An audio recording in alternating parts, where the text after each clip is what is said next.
Yo, yo, yo, what up? It's your boy Bodine, aka some of you rappers' fathers, and I'm building with ULSTN Media. Pierre Leclerc, 314-557 Cherokee Street.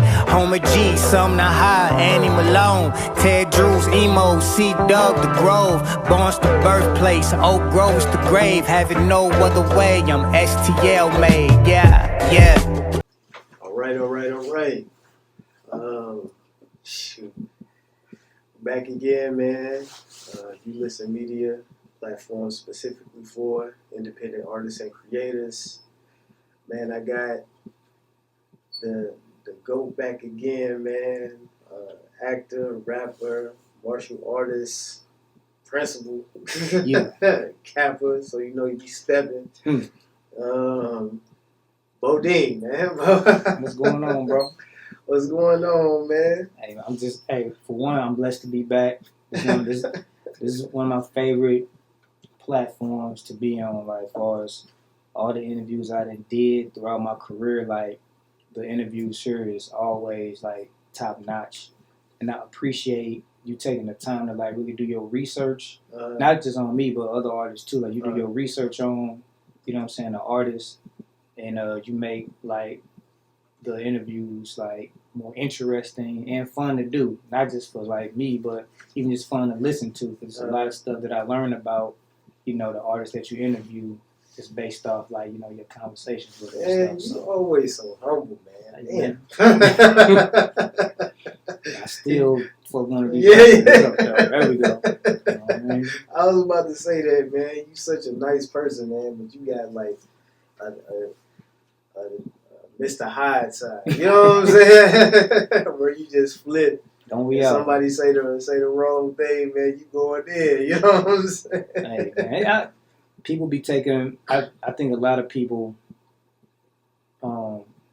they take, like, the kindness for, like, weakness, and, like, I don't know, like, after we did, like, the whole STL Super Bowl, you know, that, like, that thing. I got a lot more. I think people respected me as an MC, but I think after that, you know, that showing, like, they knew, like, okay, like, he ain't the one to, you know, go there with. I mean, that's what happened when you don't duck smoke. Yeah. You know what I'm saying? Yeah. And I ain't never duck smoke. You know what I mean? Just nobody really brought it to me. You know what I'm saying? But yeah, I don't think they will, man. I hope not. I hope not, man. It like end, you know, relationships and all that. Proceed with caution. I don't think nobody wants no smoke with you, bro. You know, but it's glad to have you back, man. Back again for the 4th time. The Bootsy. We trying to get to 10 times, man. Yeah. We trying to get to 10. You know what I mean? I'll be back again. Yeah. He'll be back again. That's for sure. Yeah. People be like, man, you got Bo again? Like, I'm gonna have Bo. If I want to do Bo 52 times, I'm out. And you gonna watch it. Yeah. They gonna watch it too. Don't matter. They gonna watch it. So he locked in, man. You know what I'm saying? He like the logo of ULSTN. Like if we had like, you know, a person as a logo, that's Bo. You know what I'm saying? So that's just what it is. I'm just letting the world. Yeah. You know what I'm saying? In case they didn't know, man. Now you know. But man, as always, you always busy. You're always moving on to the next thing. Always got something going on, man. You dropped 3 projects just this last year, man. Why so many projects? Just to keep the streets, you know what I'm saying, fed. And I had another big project that I actually just been sitting on. It'll be out this year, my Mental Viva Day. But I just wanted to. I'm sitting on so much music. I just didn't want to keep it, you know, in the vault. I just wanted to get it out, and I'm always working on new music and stuff too. So I don't want to just keep holding on to music. That's been one of my goals for a very long time, which I've been doing. Was to not sit on music. Anything that I have and is ready to go, put it out. Yeah. It's no reason to sit on your music, you know, unless you're, you know, curating, you know, a project and you just taking your time with it, like my Mental Viva Day. I sit on it, but the past year and a half, more songs have been made to fit, you know what I'm saying, the project. You know, so but I tell artists all the time, they be like, man, I got hundreds of songs or these or this amount of songs. Put them out. Yeah. Just put them out. And you never know what could, you know what I'm saying, come of it. Yeah. So that's why I put out 3. And just that's going back to my old way of like dropping music. Like when I, you know, was first out here, I dropped minimum 2 projects a year. Yeah. You know what I mean? So just getting back to doing that. Yeah, man. I mean, like, all of them been fire from, of course, the Game Over EP to the My youngest boy. the Game Over EP to the I always have a hard time pronouncing it. Unos Rex. The Trap EP. Yeah, the Trap EP. The Trap EP, man. Just fire, man.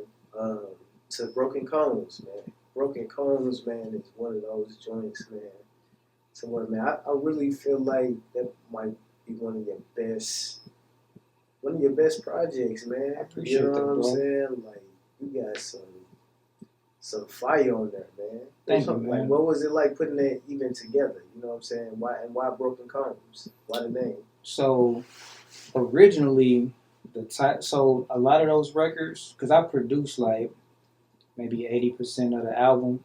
A lot of those records was from an album that I had called Forever. I was talking about that online for like a while. It's like Forever. That'd be my official, you know, self-produced album and everything. But I started making Memento Viva Day, and once you hear it, you can tell like, oh, okay, he definitely elevated. But I was sitting on like a lot of those records. Some of those are new too on Broken Combs, like the ones that I self-produced. But I was like, man, like I got so much music that it just got to get put out. And so I already had that album, like that was a full album just ready to go. You know what I mean? So I called it Broken Combs. I was sitting on the Broken Combs title for like a while. And, you know, the concept of Broken Combs was like everybody is like a comb, you know, that's broken. And, you know, like a comb, you know, when it's missing its prongs, it's due to like, you know, trying to comb the rough, you know, the rough hair. That represents like the rough patches that we get in life. You know what I mean? Like every prong is, you know, something. It could be like love, trust, you know, your child, you know, your inner child, like, you know, joy. And we lose those as we, you know, get older. You know, due to events and things that happen in our lives, betrayal or deaths in the family or heartbreaks and everything. And by the time we get, you know, to a certain age, we only got a couple of those, you know, morals and characteristics left. But even though we only got like 2 or 3 of those things left, we're still strong. You know what I mean? And you know, hanging on. And that's what a broken comb is. You know, you may have 3 or 4 prongs left, but you still gonna use it till you get another one. You know, so that was the whole concept of Broken Combs. And I thought it'd be good to drop that because it brought back like old Bovember vibes, just real soulful type feels. Man. You know what I mean? You know, that's exactly what I felt. Listening to Broken Combs, that Bovember 3 vibe. You know what I'm saying? Which I feel like is like probably like the best out of the Bovember series. Bovember 3. I still love 2, but yeah, Broken Combs definitely brought a lot of that back. You know what I'm saying? that old Bo, but it's like it's updated. You know what I'm saying? It's just more polished. Yeah. I mean, like your skills for sure. You know, just the way that you rap is like a lot better now than it was back then. You know, I mean, you've always been good, but it's like you're a lot better now. You know what I'm saying? Than you were then. And it's just like over the same type of feel and incorporating James Biko into it, man. Like, how did you even think of that, man? Bro, I always wanted to do that with my tapes. You know, I grew up in that era, you know, the mixtape era, where DJ Clue, Envy, K-Slave, Who Kid, DJ Drama, You know what I'm saying? They'll host the mixtapes and they'll scream on it or narrate it and bring back, you know what I'm saying, records.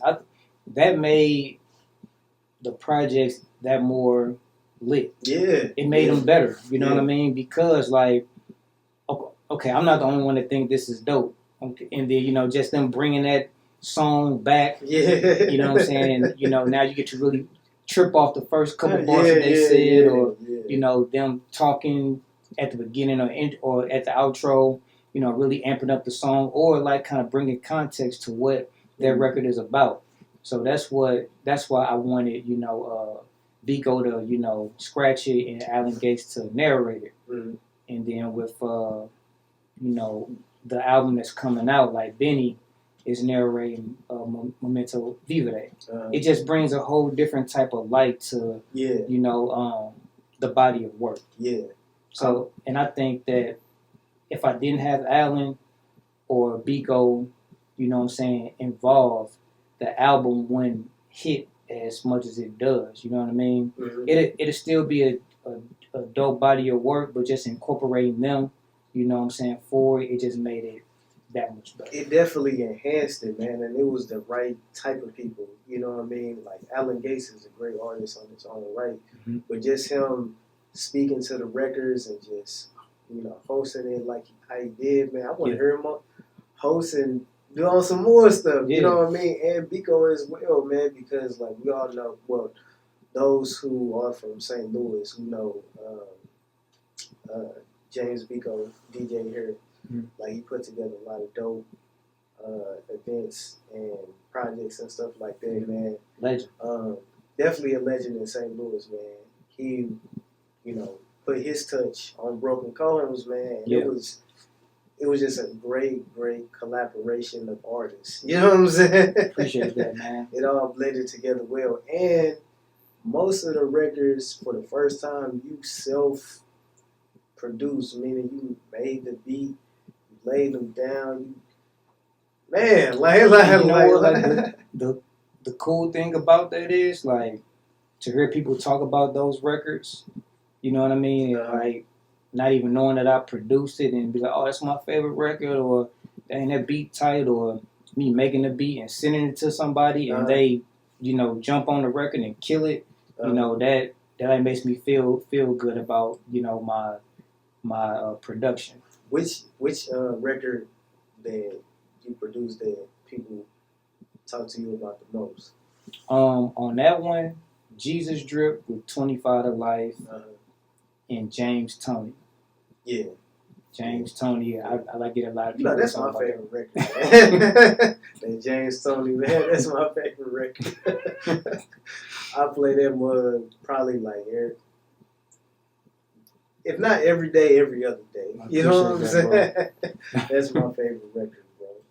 But yeah, man, I think that's probably one of your best projects that you can put out, man. And that's saying a lot, because you got a lot of fire joints, man. But that one, Broken Combs, man, with Memento Vivre, you got that coming out soon. But that's another reason why I'll getting back to putting out more projects, though, because you know, sometimes when we sit on stuff, it may not be dated to y'all, but it'll be dated to me. And if I sit on that, then put out something else, and I sound better on that, then put that out, you know, it's kind of like backtracking. Yeah. So I like to just put stuff out, you know what I'm saying, as I go. Yeah. So. How did you get into the Who Is Fire tournament? My manager, Sherry, she's always online looking for things for me to enter and things like that. So she sent that my way. She said, "Hey, it's a tournament going on that Shaq is putting together. And, you know, it's a cash prize and industry artists are judges. That's a good look for you to get more exposure and stuff like that." So I was cool on it at first. I was like, man, this is a scam. I'm not trying to do all this. But, you know, I had entered it. And the first time, so my first submission, he didn't like it. he didn't like the song. Mm. He liked the lyrics and everything, but he said, man, like the beat, I don't know. He said he needed to hear more. So I was like, all right, cool. So I circled back, sent him another one. I sent him Money Problems. And he was rocking with it. He said, okay, I'm going to give you a golden ticket. And so that's how I got into the tournament. Then we had to have people vote and everything to get us, in the top 128. It was 1,000 people that he gave a golden ticket to. Yeah. So it's like the 128, once you get to 128, then that's when the actual tournament begins. So I got the 128, and now we're doing the tournament now. So I advanced to the top 32, and so hopefully, like the next time y'all hear, now. Hopefully, the next time y'all hear from me, I'll be the winner. Yeah. That's depending on how long it takes me to put this out. My man's be busy, man. Yeah. So. Yo, some people get on me about the listen, man. I'm trying, y'all. I'm trying. You're doing a great job, bro. Every time I get on Instagram or something, I always see a new clip. So you're doing your thing. I appreciate it, man. But I'm trying to get it all out because I still got stuff for people I still need to put out. Yeah. You know what I mean? It's coming, y'all. Yeah. It's coming. It's coming. But yeah, man. You reference, God in the Bible a lot. You know what I'm saying, in your music. Why do you feel like it's important to incorporate those things into your music? Oh, because that's part of my life. Like I'm like really trying to do better with my spirituality, like my relationship with God. I'm not perfect. I'm not the best Christian. I'm not the best, human or anything. I try to do right. You know what I'm saying, and try to just live how God would want me to. Mm-hmm. When we all die and Judgment Day happens, I don't want my movie to be, like, damn, man, like, this nigga's a piece of shit. Like, damn, bro, like, I don't want to be one way in public and then, behind closed doors, a complete asshole, or, stuff like that. So, that's why I talk about God and things, because that's how I, live and I pray, and I'm trying to build a better relationship with Him. And we getting older, like I, expressed that in my mentor Maury, like, we young OGs now, man, and tomorrow's not promised. Yeah. And so it's just best to have a better relationship with Him, make amends with, your loved ones and, people in your life that you may have fallen out with, or just do right by people, because you can live, you can die any moment, and, you want to live the best life possible, live with no regrets, and, have a clean, have a clear mind, know what I mean, as you out here. So yeah, that's what's up, bro. And most rappers don't really talk about, God that much. Maybe Christian rappers, but I think you definitely with each project, it seems like it's in there somewhere. Yeah. Where you're having a conversation with God about something. Yeah. You know what I mean? I know, the loss of your father definitely had you feeling a lot of ways, and I kind of felt that in your music, with you talking to God and, through your music, you know what I'm saying, about life and death and things like that, man. So I appreciate the transparency, because people don't always, if they don't talk about it, they don't know how to articulate it. You know what I'm saying? And I think I like the way how you do it in records. You know what I'm saying? Yeah, I think I was talking with Ali Versus about this, like with my mentor Maury, because he said, man, he said the album's dope, but this ain't something that I would just listen to, on the humbug. I say, like, that's cool. Like, it ain't meant for everybody. Like, it's this was a personal project for me. I was going through some things, and people that's going through these type of things is gonna resonate with them, more than people who, isn't. Yeah. So I understand that you can't play this, at a family cookout or just sit and vibe with it. It's some heavy stuff on this album. Man. You know what I mean? And you may not want to hear about that, You don't want to hear about me rapping about you going to hell. And, you know what I'm saying? Things like that. Like it's sensitive. I get it. Yeah. So you got to be going through some things to really appreciate that album. Yeah, man. I mean, I think it's great to speak about those things. You know what I'm saying? Like stuff that's because you know people go through things, man. You know what I mean? And like those particular albums where you got something that's different, or you go into it, like you really throw yourself into, you know, good and evil, God and the devil. What is in you know, what do these things mean to me? You know what I mean? Yeah. And as on a human level, I think people can understand that they done had some sort of fight with that good and evil within them. You know what I'm saying? So like, I'm glad you put it out on record, and it's fire to me. You know what I'm saying? Bro. And the crazy thing is about that album was done for. See, we dropped it in 2024, but the album was done maybe 2022. Mm-hmm. But I felt it was missing 3 specific records. Yeah. You know what I mean? And 3 of them 3 records was The Thoughts of a Guardian Angel, the Omnipresent, the outro, and She Thought She Had Time. Because Give Me Your Soul was already on there. Yeah. But I wanted to build a story around that particular record. Yeah. So Thoughts of a Guardian Angel was, you know, an angel having a conversation with God mad, like, man, you got us protecting these people, man, and they don't care about you. Like, you always giving them all these chances, and, you know, like, why? Like, they don't down there and rock with you like that. You know, like, I'm starting to question, you know what I'm saying?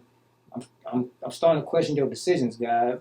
Then She Thought She Had Time. It kind of, you know, reflects what the Guardian Angel was talking about a human, you know, turning her back on God, thinking God isn't looking out for her, but the whole time He is. Like, you know, we think God don't be looking out for us, but and then we go off and do our own thing that, you know, may not be the most wise decision. Mm-hmm.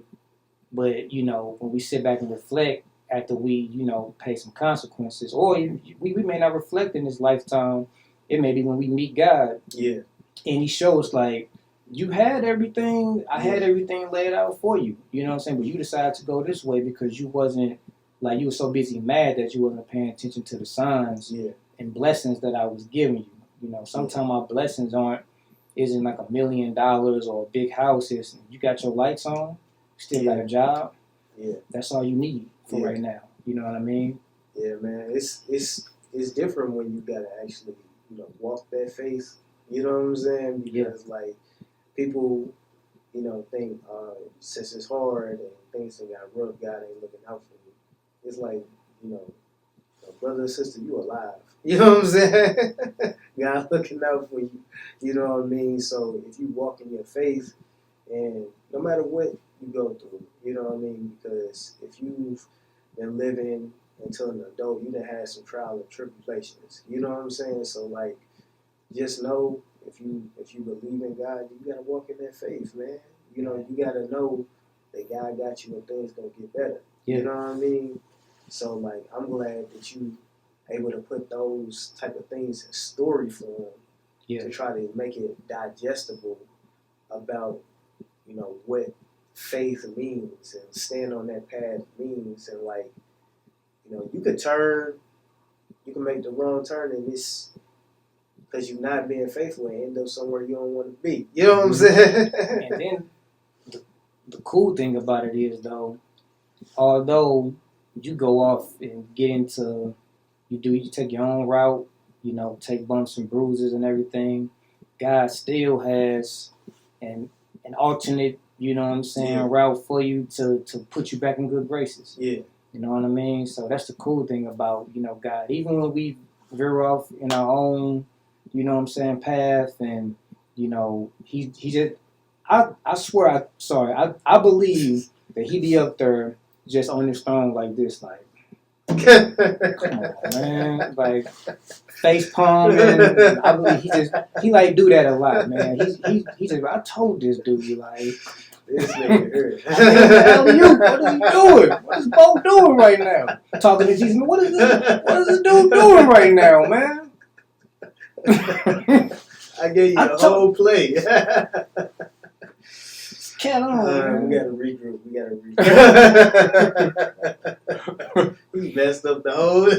Angels, man, make sure he alright, man. Go down there and come on, man. Yeah, man. I think it do be like that for a lot of us, bro.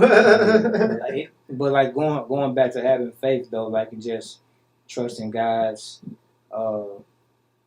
trust that God's doing the right thing, the right decision. Like, when my dad died, man, I questioned for a very long time. Like, man, why? I'm praying every night, hoping my dad get better. You know what I mean? And he still took him. Mm-hmm. And I didn't really understand it at a point, at the beginning. But then, as time went by, I was like, okay, if he would have kept living, he would have suffered. Mm-hmm. So I didn't want him to keep going through that. You know what I mean? I want him to keep going through chemo and, having to live the rest of his days like this. Yeah. And then COVID came around. You know what I mean? So it probably would have been even worse for him. Yeah. So I was like, oh, I get it.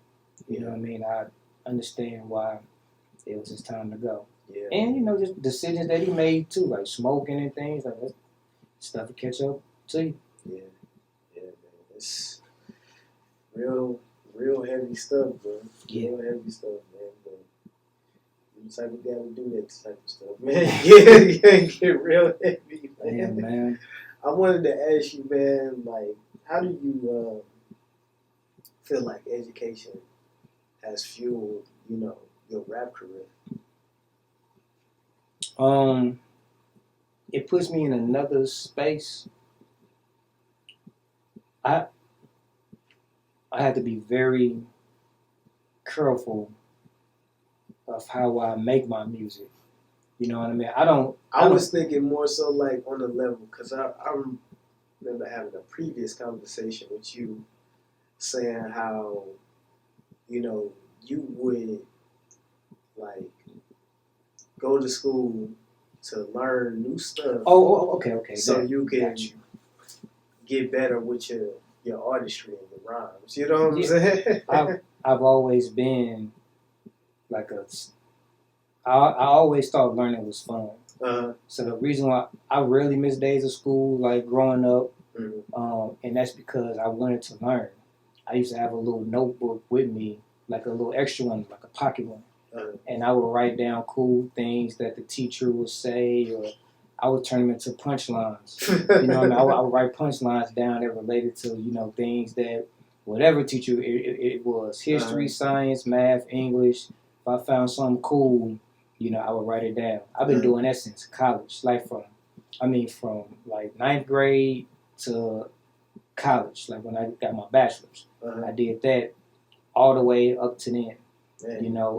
So, knowledge was not, I knew the more that I knew, the more it helped me become a better rapper. You know what I mean? So like in my earlier works, like I was dropping a lot of, facts, and you could tell like I, watched the news and, was deep into conspiracy theories and, real punchline heavy, just back to back to back. Now, since I'm more older and seasoned, I know how to, convey it in a more simplistic way where it'll still, hit. But like, yeah, man, like knowledge, going to school has always been fun to me.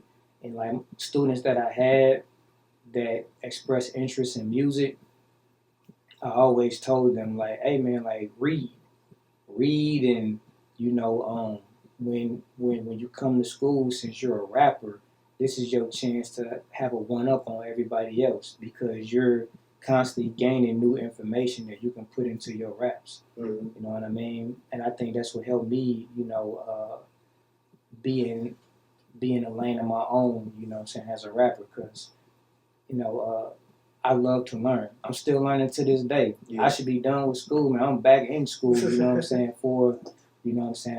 doctorate. You know, but even now, you know, as I read things and, you know, sit in classes and have conversations, it opens up my mind to different, you know, content that I can talk about. You know what I'm saying? Now that I'm kind of more running with mature. So I just write those ideas down, and eventually y'all will hear, you know what I'm saying, those songs soon. Yeah, man, it's definitely been working, man. You can definitely hear it all in your music, you know. Yeah. You got an opportunity to work with Puff, Diddy, producer, Lil Rod. Yeah. What was that like, bro? It was cool, man. Like, it was actually,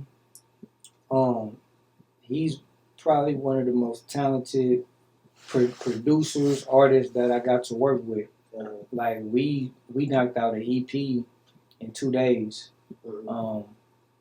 And he... It's an EP for you? Or? Yeah, it's me. It's just in the cut. You know what I mean? I think I released one record off it, My Ride. But yeah, man, like, he's very professional, funny dude, and when it was time to work, we got down to business. Yeah, and he like made everything from scratch. As far as the production goes, it wasn't no funny business or anything. Like, we just worked. We worked, and then I think like the last day when we worked, he took me and introduced me to some people that had like studios. And then when we finished up, we grabbed something. He didn't take you to another Diddy party? No, he didn't know Diddy then. Okay. You know, so it was on the cusp of him meeting Diddy. You know what I mean? So I think like after we worked together, a couple months later, I think Drake used one of his beats for his cologne. Okay. And then he just skyrocketed from there. Okay.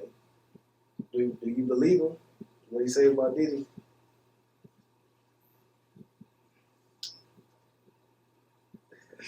Yeah. I mean, I don't think, I would hope nobody would lie, you know what I'm saying, about another man drugging them and, you know, stuff like that. You know, I believe what he said. I mean, the part where I saw the doc, I know a lot of people have. Yeah, same. Just about him saying he woke up feeling. That's what I'm talking about. Like, you know what I mean? Yeah, like I don't think another man would lie about something like that. I ain't even talking about lying, but just the fact that he felt like something might have happened to him. You know what I'm saying? And then continue to. Yeah, that's a good question. Could be a couple of things, man. He could have been scared for his life, and continue to do, you know, just continue to. I don't know what he saw. I don't know what I don't know what was going on. I'm just because you've worked with the guy. You know what I'm saying? Yeah, it wasn't no funny business, you know, when I was working with him. Like, I didn't get those vibes. He was cool, very, very professional, down to earth. You know, it was some girls in our studio sessions. Not, you know, to do nothing, but, you know, he had a lady friend in there that he, you know, would talk to. I don't think that was his girlfriend or anything, but probably like another artist or something. But, you know, he seemed normal to me. You know what I mean? Like, I didn't get those vibes. Like, when I heard, you know, that happened, I was like, dang, you know, that was shocking. But yeah, I didn't get those vibes when we worked together. You know what I mean? Yeah, man, it's a sticky, no pun intended, situation. It is, man. It's a wild situation, and I've talked to people about it. Some people are you know, they're commending him for speaking up, you know, about the things that happen in the entertainment industry. You know what I mean? And if it wasn't for him, like, I don't think people would focus on Diddy like that. But once he did that, then Cassie talked, Then the video of him, chasing her in the lobby of the hotel, leaked. So like he was the one that kind of kicked all this off.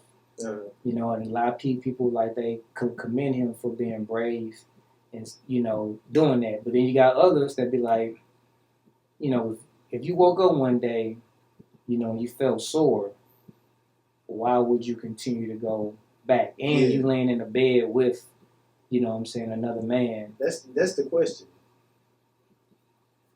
You ain't got no comment on it. I ain't touching it. No comment, man. I wish Rod the best. Congrats on your, just like a St. Louis. The best, man. Congrats on all the success he's been having, since then. Man, oh man. Man, as an educator, because you are an educator, man, what do you think about a lot of the inner city kids needing more programs for them to participate in, man? Yeah, they do. Working in the city schools, even the county schools, that's predominantly black, they feel that they are,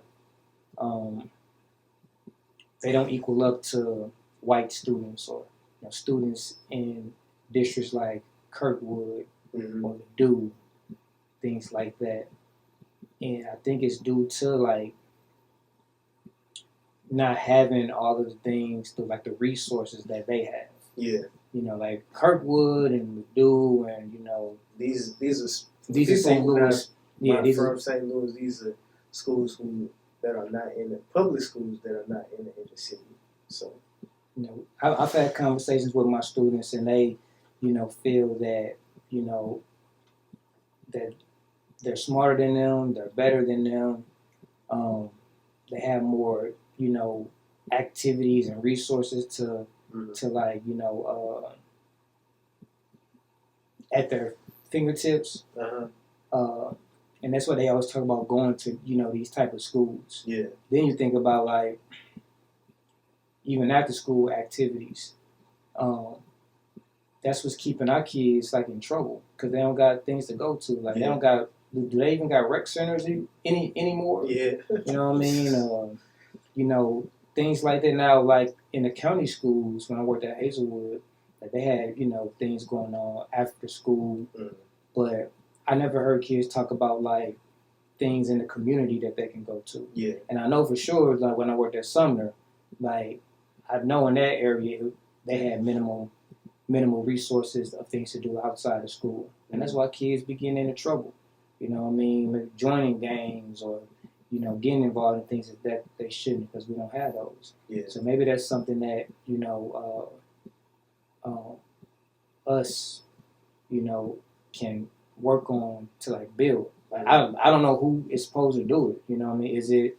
You think it definitely needs to happen though? It needs to happen. You know what I'm saying? To like keep programming for these youth. Yeah, to like keep them out of trouble. Yeah. Because if nothing's going on, what do they say about an idle mind? You know what I mean? Like an idle mind, you're gonna playground. Yeah, you're gonna get into some things that you shouldn't.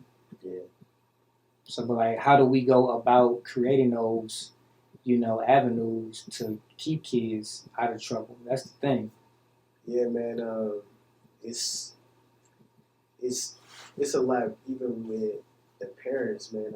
I heard you talk about a situation to which they gave laptops. When they try to give laptops to the kids, the parents will pawn the laptops for money and COVID. stuff like that, man. Yeah, when it was COVID, and they were pawning like the laptops.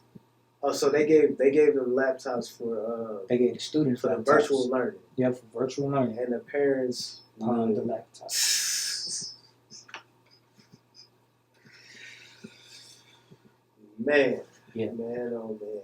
Like it's crazy out here, man. Like that's not even having to do with necessarily the school, but the home. You know what I mean? So like, as an educator, like, do the performance of the student, do you think a lot of it has to do with what they're dealing with at home? Absolutely. Now that I'm working in elementary, I see where it starts. Mm-hmm. You know, it definitely starts at home. Mm-hmm. How can you tell the signs, like when the kids are coming in and you get to meet their parents? Like, what are some signs? Yeah, you know, just their attitudes at like this age, because these are the attitudes that they're displaying Yeah. at high school. I'll be like, oh dang, it started Yeah. young, Yeah. and nobody corrected them. You know what I'm saying, on how to channel their emotions or talk about their problems, Mm-hmm. or they're not being disciplined how they should at home. Mm-hmm. You know, it's kids now that they don't get punishment like discipline. You know, us, Yeah. like I would get backslapped just for thinking I would say something. You know what I mean? And now, you know, kids would tell me like, I don't get whoopings. They be like, call it. These are 5-year-olds. Call them. I don't get whoopings. Wow. You know what I mean? So I'm like, oh, They that bold with it that young? they bold with it, man. Now that's not all of them. Yeah. You know, because sometimes all I gotta do is pull the phone out. That put the fear of God in them. You know, but it's some that be like, I don't get whoopings. Call it. I'll call it for you. You know what I mean? But it definitely starts at home. And one thing I always remember, I say this a lot, man. Like when I worked at Sumner, and I had, you know, that was my first year as a certified teacher, having my own classroom and everything. Mm. And it was rough the first couple months because I couldn't get the kids to do their work. Not all, but like a lot of them. You know, they were just giving me pushback, and not just me, the other teachers too. And then we had a meeting with the principal, like an after-school meeting, and he was just like, you know, you see that bench outside? It's a kid that sleep there every night. You know, you see that, you know, that prostitute that be on the corner when y'all come in through this way, that's somebody's mama. Yeah. You know what I mean? The D-boys riding around, that's somebody's brother. Mm-hmm. It was a kid it's a kid that's being abused at home right now. That kid that's sleeping, you know, in your class, you know, he didn't have nothing to eat, et cetera, et cetera, et cetera. But that opened up my eyes to like, man, it's bigger than just trying to get them to do some work. This is a safe haven for kids. Yeah. You know what I mean? And after that day, the most important thing for me was to just build a relationship with the students first. Yeah. You know what I mean? And getting to know them as people and not just, you know, something like students to teach and get my job done. You know what I mean? And building that relationship with students, that's going to help any teacher's classroom management and make them want to at least try to do good in your class. Do you think you being a black male educator makes a difference? Absolutely. Mm-hmm. Not just with the black students either, but white, Asian, Latin, whatever. Because I feel that they, for one, that's rare. You don't see too many black teachers, you know, and especially one with bars. Yeah, that too. Like you don't see too many black, hip, young males. You know, with fashionable, in tune with pop culture. You know, cool, easygoing. You know, when they do their research, they go, "Oh, this dude rapping stuff too." Yeah. Like, dang, like what? So they don't run into that. Mm-hmm. I still remember a substitute teacher, a young black dude. I had him in 10th grade at Hazelwood West. I know what he looked like, what he had on, and I had him for one day. But that was the only black male teacher that I had throughout high school. Wow. You know what I mean? Yeah, that much of an influence on you. That much of an influence. Wow. I didn't have my first black male teacher, like an actual teacher, till college. But that one substitute for that one day, and it was a theater class. but I never had a black teacher. You know what I'm saying? Yeah. So you know, like a black male teacher is very impactful. Yeah. You know what I mean? Or administrator, whatever. You know. So and now that I'm in this role, I try to do my best to be a good mentor to everybody, but especially ours, man, because they need it. You know what I mean? Like even now, as in like elementary school, the school that I work at,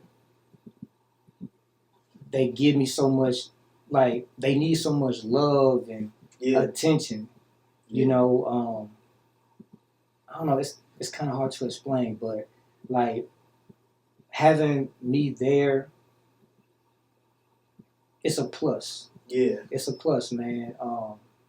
And our babies need love. I'm gonna just say that, like they need love, bro. They need love. I remember in high school, I had a teacher, black male teacher. He was like, man, most of like half of the job is just mentoring for real. That's it. I barely even get to teach. You know what I mean? Because I'm trying to talk to them because of what they're going through, like you said, outside of school.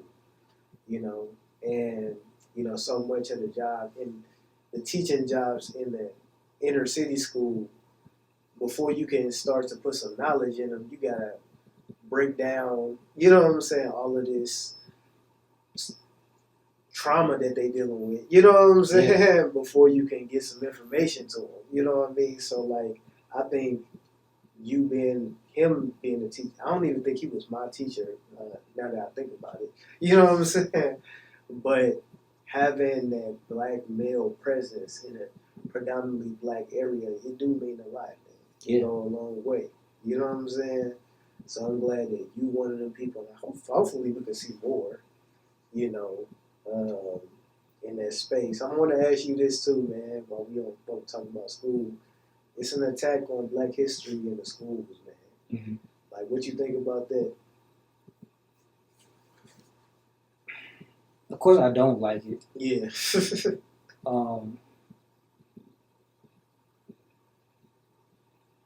What can we do to prevent it?